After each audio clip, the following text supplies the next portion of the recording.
ज्ञानतेला प्राप्त व्हाव। ज्ञान आघवे हरपे, अवघे अज्ञान हरपे, ज्ञान अवघे अज्ञान हरपे, विज्ञान निशेष करपे। विज्ञान म्हणजे ज्ञानते स्वरूपे, आणि ज्ञानते स्वरूपे होऊन जाईजे। 7व्या अध्यायामध्ये आमच्या लक्षात अज्ञान हरपून जावं, विज्ञान करपून जावं। करपणं म्हणजे आग जावायचे, करपणं म्हणजे बाद होणं। सकाळी हे करपलं आमच्या दृष्टीने। सकाळी काय झालं? करपलं। करपलं म्हणजे काय? वस्तू दिसली पण नाही, करपल्यानंतर वस्तू दिसते पण वस्तू नसते। करपलेली वस्तू, जळालेला सुंब असतो पण नसतो, वस्तू आहे पण नाही। विज्ञान निशेष करपे आणि ज्ञान ते स्वरूपे होऊन जाईजे, असा प्रबोधाचा लक्षात आहे। लक्षात घे आणि त्या चिंतनाला, चिंतन स्वरूपाला प्राप्त हो। हे तुझं टार्गेट आहे, हा तुझा पुरुषार्थ आहे। बाकी काय होईल तुझ्या गुणानुसार ते हो दे। प्रवचनकार हो, कीर्तनकार हो, गायनाचार्य हो, वाजवणारा हो, काय तुझ्या गुणानुसार काय व्हायचं असेल ते होईल। त्याचं काही काळजी करायचं कारण नाही। तसा गुणानुसार, प्रकृतीनुसार आपलं वर्तन होत राहील। पण या सगळ्यांच्या पेक्षा तू वेगळा आहे। कशाला तरी धारण करून मी माझं म्हणायला लागला, कीर्तन करायला लागला की मी कीर्तनकार। तू कीर्तनकार नाही, तू नाही ते। प्रवचन करायला लागला, मी प्रवचनकार धारण केलं त्या वस्तूला, आणि मी प्रवचनकार म्हणायला लागला। एखादा गुण वर आला चांगला, लोक कौतुक करायला लागली, तेच मी म्हणून बसला। ते तू नाही, तुझ्या मीनं धारण केलंय ते, आणि तू त्याच्यापेक्षा वेगळा आहे। तू त्याला माझं म्हणू नको, तू त्याला मी तर अजिबात म्हणू नको। तुझा त्याचा काही संबंध नाही, प्रकृतीचा संबंध आहे। हे मजचिस्तव झाले, परी ज्ञान नाही केले, ऐशे देणे जाणितले, तो सुटला का जाणून परमार्थ कर। बरोबर। 3ऱ्या श्लोकामध्ये आद्य गुरु सांगतायत, नमे द्वेष रागे, नमे लोभ मोहे। जो दोष माझ्या ठिकाणी, द्वेषा दोष नाही, जो द्वेष माझ्या ठिकाणी उत्पन्न होतोय तो मी नाही। जो लोभ माझ्या ठिकाणी उत्पन्न होतोय तो लोभ मी नाही। एखादा लोभी असेल तर ते त्याचं स्वरूप नाही, तो त्याचा गुण आहे कर्माप्रमाणे। तो गुन्हात अडकलाय, काय प्रकृतीचा स्वभाव आहे, खजूस आहे, लोभी आहे, ओढायला लागले, समजून जायचं तो प्रकृतीचा भाग आहे, आणि त्याच्या पलीकडे त्याचं स्वरूप आहे। काय द्वेष, का द्वेष होतो, का लोभ होतो? द्वेष होण्याचं कारण काय? बघाशी मुद्दा आला होता, चला ठीक आहे, थोडा आला होता स्पर्श करून जाऊ। पहिले काय होतंय? अज्ञान होतंय, अज्ञान येतंय। अज्ञान काय करते? आहे त्या वस्तूवर पांघरून घालतंय, आणि नाही ते दाखवायला सुरू करते। एक असताना 2 दाखवायला लागते, 2 एक असताना अनेक दाखवायला लागते। आम्हाला अज्ञान, अज्ञानामुळे भेद वाटायला लागले की नाही? बाटली वेगळी, हे फूल वेगळं, हे ग्रंथ वेगळा, माईक वेगळा, हे उपकरण वेगळं, इकडची फुलं वेगळी, सगळी माणसं वेगळी वाटायला लागली। कशामुळे? अज्ञानाने भेद दाखवला, आणि भेदामुळे अनुकूल प्रतिकूलतेचं ज्ञान झालं मला। बाबा मला अनुकूल आहे, बरे बाबा तुम्ही चांगले आहात, आणि तुम्ही मला अनुकूल नाही, तुम्ही एकदम बेकार माणूस आहे। आणि तुमच्याकडनं मिळतं हे तुम्हाला चांगले आहे आणि ते तुम्हाला प्रतिकूल आहे। तुम्ही त्याला शिव्या देता, मी ह्याला शिव्या देतो का? हे तुम्हाला अनुकूल आहे आणि मला प्रतिकूल आहे, आणि ते मला अनुकूल आहे आणि तुम्हाला प्रतिकूल आहे। कशामुळे? भेदामुळे। जे आम्हाला अनुकूल आहे ते बरं, या महाराज बसा, उठा, चहा पाणी प्या, आणि जे आम्हाला प्रतिकूल आहे, महाराज बरोबर नाही, सुरू झाला आमचं त्याच्या विरुद्ध द्वेष भावना, द्वेष आणि लोभ। अनुकूल असेल तर लोभ आणि प्रतिकूल असेल तर द्वेष। अज्ञानाची फळं यायला लागली, आणि अनुकूल प्रतिकूलतेचा परिणाम झाला राग आणि द्वेष, प्रेम आणि द्वेष उत्पन्न झाले, आणि राग आणि द्वेषाचा परिणाम झाला धर्म आणि अधर्म। तो काय करायला लागला? धर्म अधर्माचा परिणाम झाला पाप आणि पुण्य, पाप आणि पुण्याचा परिणाम झाला सुख आणि दुःख, आणि ते भोगायला हा डबा पाहिजे. सगळी उतरण कशावर चढली? मूळ काय आहे? मूळ काय आला अगोदर? अज्ञान आलं मूळ. आणि श्री गुरु काय करतात? तेवढं खालचं काढतात, झालं काम. वरचं सगळं आपोआप पडलं म्हणून समजायचं, वरचं सगळं पडतंय. ते असलं तरी तुम्ही नाही, आणि ते बाद केलं तरी ते तुम्ही नाही. द्वेष कधीच तुम्ही नाही, लोभ कधीच तुमचा नाही.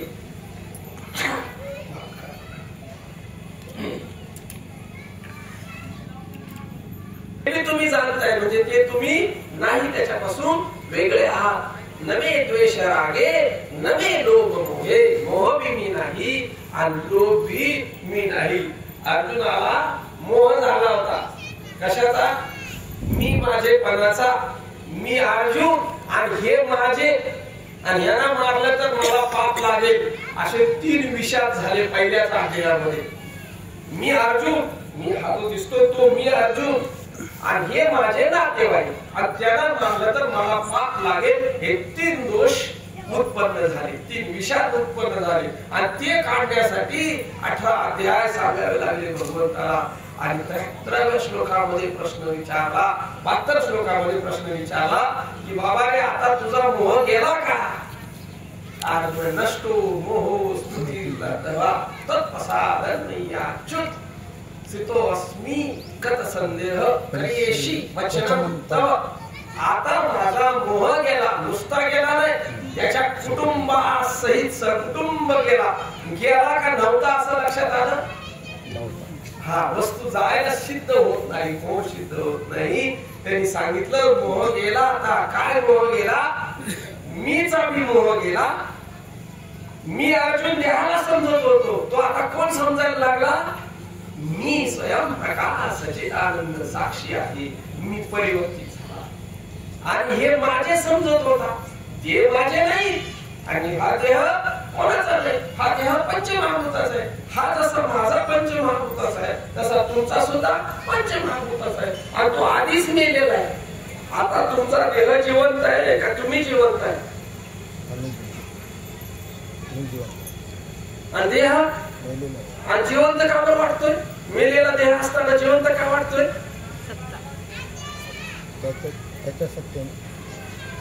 तुम्ही तिथे आहे म्हणून ते जिवंत वाटतंय. तुम्ही निघाला की तुम्ही तिथं बाजूला झाला की चाललं मटेरियल तिकडे स्मशानात, त्याचं काम जाळायचा उपयोग सुरू आहे. तुम्ही तिथे आहे म्हणून ते जिवंत वाटतंय. ते मेलेलंच आहे, ते मूर्खच आहे, पण तुमच्यामुळे जिवंत वाटायला तुम्ही विशेषत्वाने तिथे प्रकटीकरण आहे तुमचं, आणि म्हणून ते जिवंत वाटायला लागलं. आम्हीच देह समजायला लागलो. पहिला मोह मी हा देहाचा, हो, आणि हे सगळं माझं. मोह काढायला गीता सांगायला, मोह काढायला ज्ञानेश्वरी सांगायला, मोह काढायला हे सगळे ग्रंथ आहेत. मोह जात नाही. अर्जुनाने कबुली दिली की गेलं माझा, आता गेलं. आता सांग कोणाला मारायचं ते. जगाला आग लावायला सांगितलं, आता मला काही वाटणार नाही. का बरं काय वाटणार नाही? कारण जग कसं ठरलं त्याच्या अर्जुनाच्या दृष्टीने जग मिथ्या ठरलं. आणि मिथ्या गोष्ट, खोटी गोष्ट, नसलेली गोष्ट, आपटली काय, तुटली काय, मेली काय, जन्म झाला काय, काय त्याच्यामध्ये काय फरक नाही. टीव्ही मध्ये 1000 माणसं मेली. कुठे? आपल्याला काय तर लावला आपण महाभारत, काय काय काय पिक्चर एखादा, किती माणसं मेली? 1000. काय सूत्र धरायचं का काय करायचं? रक्त किती मागे टीव्हीच्या मागून पळायला पाहिजे. 1000 माणसाचं रक्त थोडं तरी निघेल ना, एक टिपाडवर तरी बाहेर. काय आहे तिथे? आणि मेलेलं तर पाहतोय, आहे का तिथे? काय काय नाही. पण मेलेलं तर पाहतोय. मिथ्या असा व्यवहार चालतो मिथ्याचा. तिथे काहीच नाही, पण व्यवहार तर दिसतो. असा जगताचा व्यवहार आहे, असाच व्यवहार आहे. आणि ही गोष्ट अर्जुनाला कळाली. काही वाटत नाही त्याला. काही सांगा, कोणालाही मारायला सांगा, पितामहाला सांगा, नाहीतर द्रोणाला सांगा, नाहीतर कृपाचार्याला सांगा. हो, कारण कृपाचार्य कशात? कृपाचार्य कोण आहे? तर देह आहे, देहाला ठेवलेलं नाव आहे. तो आधीच मेलेला आहे आणि आत्मा मरत नाही.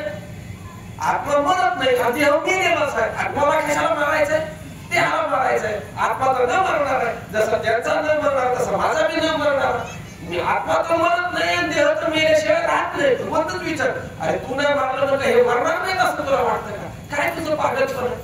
मारणार नाही तुझं कर्तव्य आले, तुला काय करायचं बाकीचा उद्योग? मी बघतो ना, तुझे पाप पुण्य पाही मीचे होईल.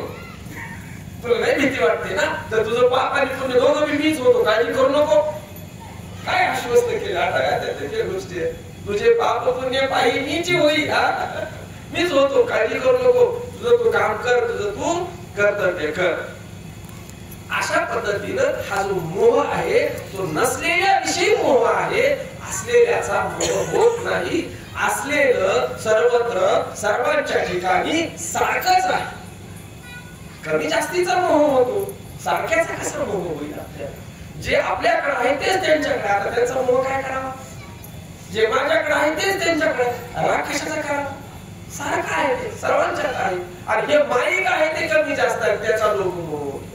ते तुम्ही मला मनो नैव मे नैव मात्सर्य भाव, मद आणि मत्सर, मद हो मद, एखादी वस्तू माझी वाटणं आणि तिच्याविषयी अभिमान तयार होणं आणि ती इतरांच्याकडे नाही असा मद तयार होतो. माझ्याकडे आहे, इतरांच्याकडे नाही, हो तो मद सुद्धा मी नाही.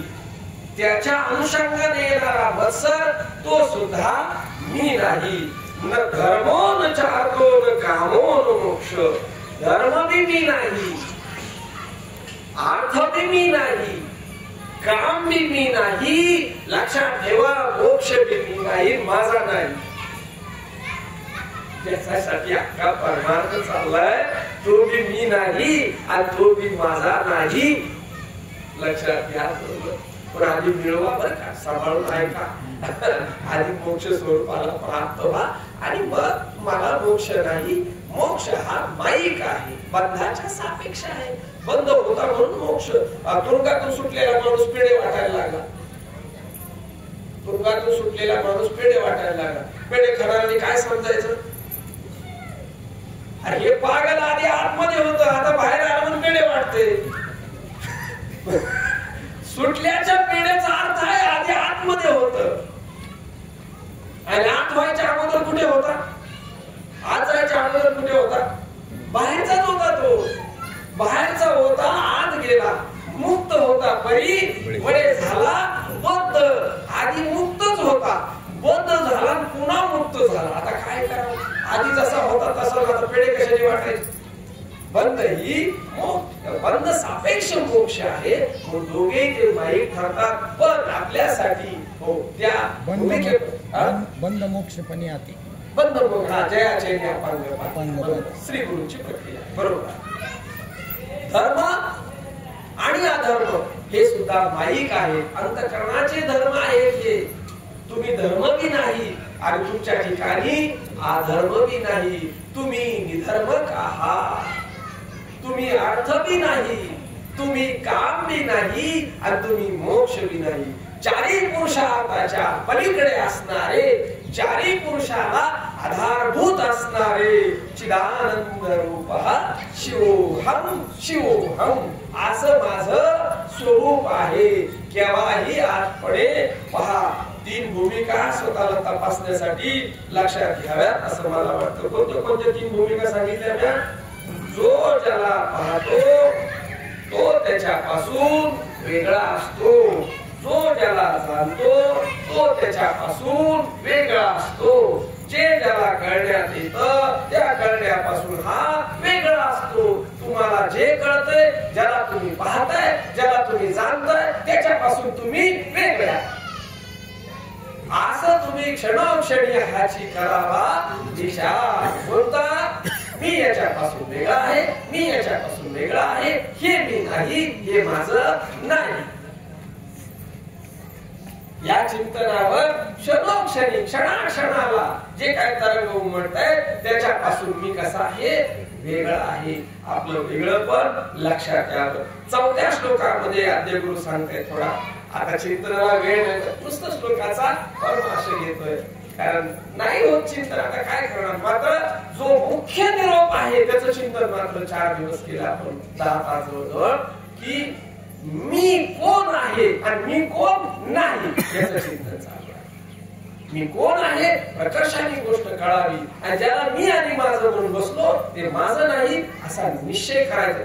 वस्तुस्थिती तशीच आहे. कशी? हे ज्याला मी माझं म्हणतो ते माझं कधीच नव्हतं, आणि ज्याला मी समजून बसलो तो मी कधीच नव्हतो. मी जसा आहे तसा कळवून दिला श्री गुरुनी, आणि हे माझं नाही लक्षात आणून दिलं. आता आपल्याला निश्चय करायचा. निश्चयासाठीच परमार्थ आहे. कळायला वेळ लागत नाही. एक क्षण पुरेस आहे कळण्यासाठी. कळालेली गोष्ट निश्चय करण्यासाठी अनेक जन्म तपश्चर्या करावी लागते. मी देव आहे कळालं की नाही श्री गुरुने सांगितल्यानंतर?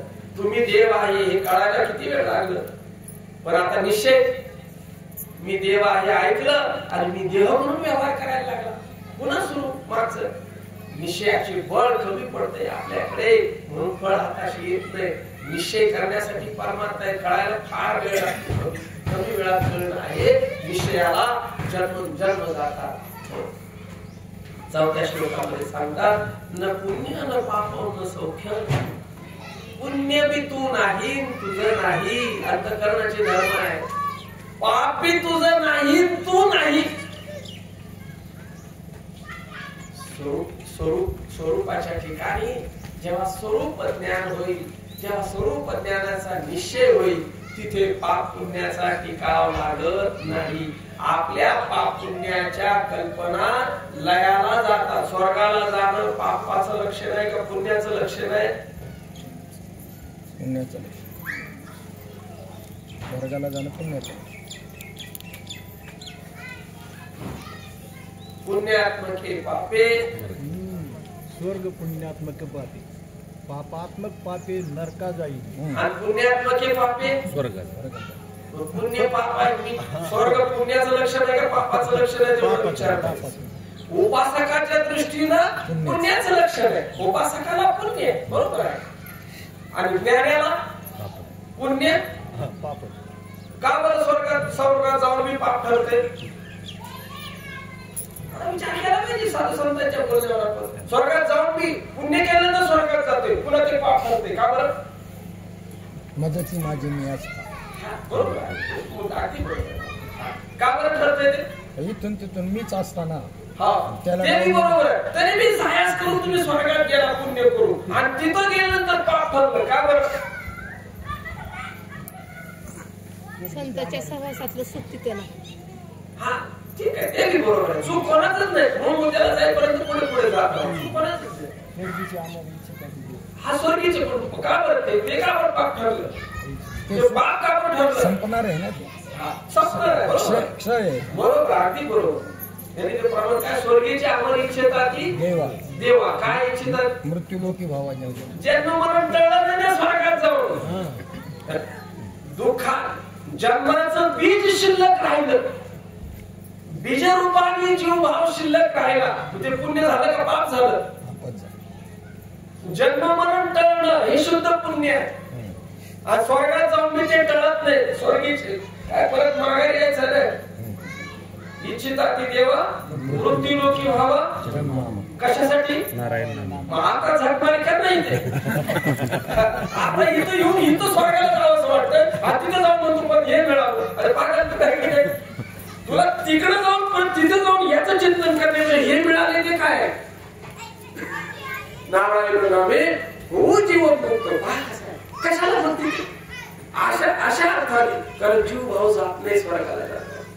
हो अहो त्याला 5 वेळा मारायला लागते खाली. ते तर मेलेलं बरं, त्याला देह डोकर सापडत नाही, आणि त्याला आधी कळतंय आता तिथं दिव्य देह आहे, आणि त्याला दिव्य देहामुळे कळतंय आता पुण्य संपलंय, आता मरण आलंय. तो देह मरतो कसा काय?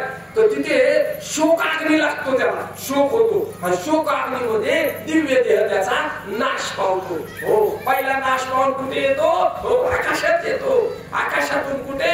पाण्यात येतो. पाण्यातून ढगामध्ये, ढगामधून पाण्याच्या द्वारे मातीत येतो. मातीमधून पिकात जातो. पिकातनं धान्यात जातो. धान्य बोलायचं त्यांनी किती वेळा मारायची पाळे. बसा रे. चला चला दिदी आली वाटतं काय हरकत नाही. वा चांगलं आहे. फक्त बसून घ्या तुम्ही. शोभा वाढवा आमच्या मंडळाची. चला बसा. बस पुढे बस. बसा कुठे जागा मिळेल तिथे बसा. त्याला सरकून जागा द्या. बस बस. बसा रे बसा. नंतर आपण एक